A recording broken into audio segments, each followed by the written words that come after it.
Why did you write a book about the topic of seduction? Seduction is a high form of power because you make people feel pleasure.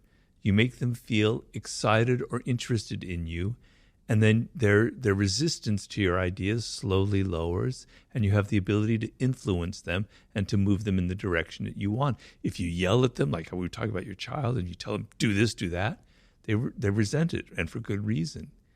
But if you're subtler, if you're more seductive in your approach, if you're more indirect, people will do what you want or go in your direction without ever even realizing it. So it was a sub-theme in the 48 Laws of Power.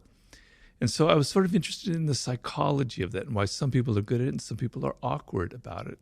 So when I finished the 48 Laws of Power, I thought this would be a natural segue, the next book.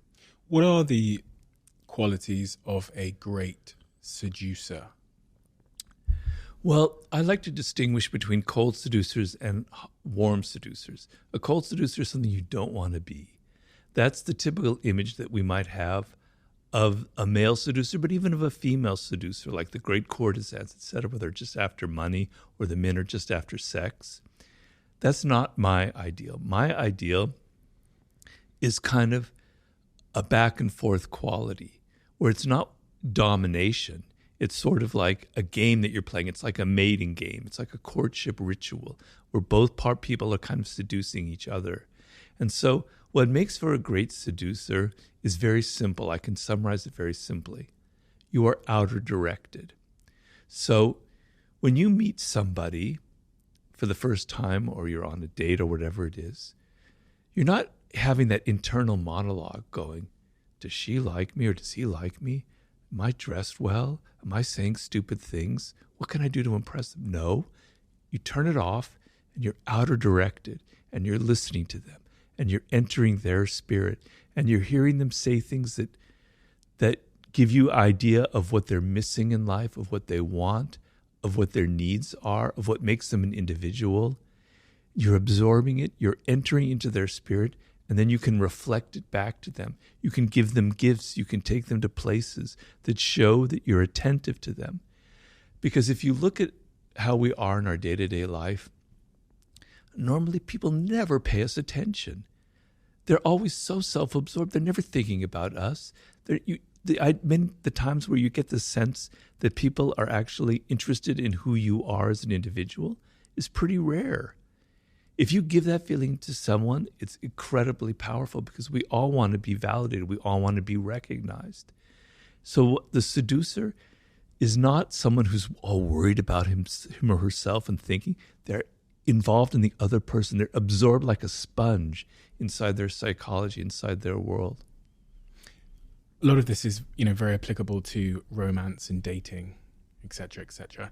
It feels, for whatever reason, not necessarily something I've read much about in your work, but it feels like dating and romance and relationships have become much more complicated in the modern world. That it's become much more difficult to seduce somebody. What are the attributes of someone then that is not good at seducing? Anti-seducer has many qualities. I have a whole chapter on the anti-seducer. I try and define it. There's several of them. I don't have them all memorized, but one quality that's very anti-seductive is preaching and moralizing. Is like telling people, "Oh, that's wrong what you just said," or "Your politics are ugly," or you're not really good at this," or something or other.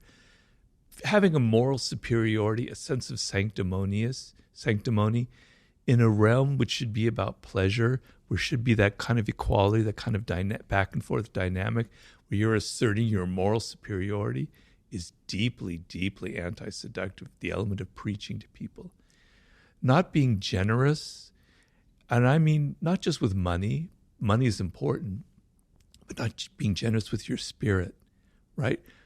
You want to be open, you want to give as much as you can to the other person of yourself, of your time, of your money, of your energy, etc. So being all kind of crimped and I don't want to give, I don't want to spend money, I want to take you to the cheap place to eat, I don't want to give you much time. is very, very anti-seductive. When you were talking a second ago about the person who goes on the date and they're thinking about themselves and what they, what their hair looks like or whatever else, that spoke to an insecure person. Is insecurity a seductive quality, or is it a anti-seductive quality? It is anti-seductive. Now, there is a part of weakness that is seductive. So I would say vulnerability is seductive, but insecurity is anti-seductive. And there's a big difference. Why does vulnerability draw people to you? Because the sense, so if I can define seduction in simple terms, most of the time we are closed to the influence of other people. Particularly now, we have these walls up because life is harsh. People are coming at us with their advertisements, with their pleas, with their wanting money, with this, that, and the other. And we've all learned to be very defensive, right? And seduction is an openness, is the opposite of that. And you felt it when you were a child towards your parents. You felt very vulnerable and open. And there was an element of your parents and how they treated you that was very much like a seduction, right?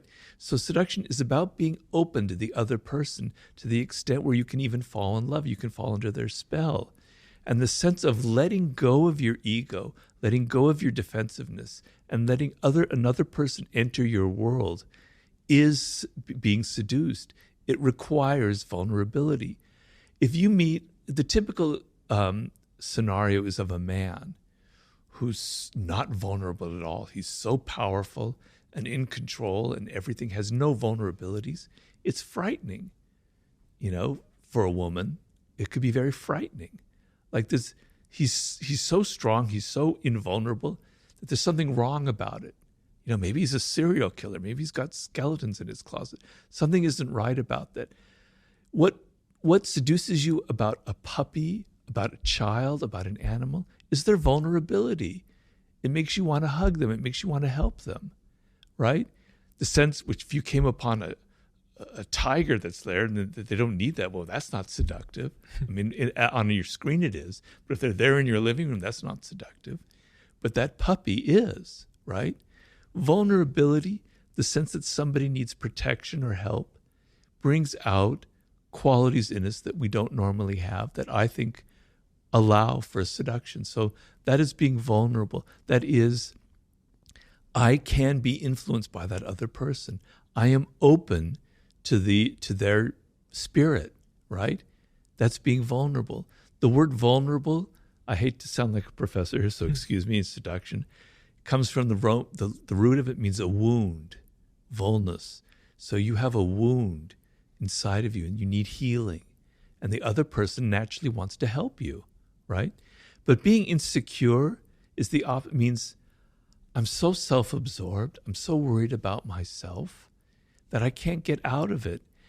And we've all had that experience. When you meet somebody and you can sense, you can smell their insecurity in them. I'm not judging them because we all have insecurities. It makes you feel insecure. It makes you feel a little bit awkward. Whereas if you meet someone who's not like that, who's confident, etc., it brings out that quality in you. So if you're on a date and there's someone you smell that kind of insecurity, it makes you awkward and insecure. It creates a kind of a problem. So that would be the difference between the two.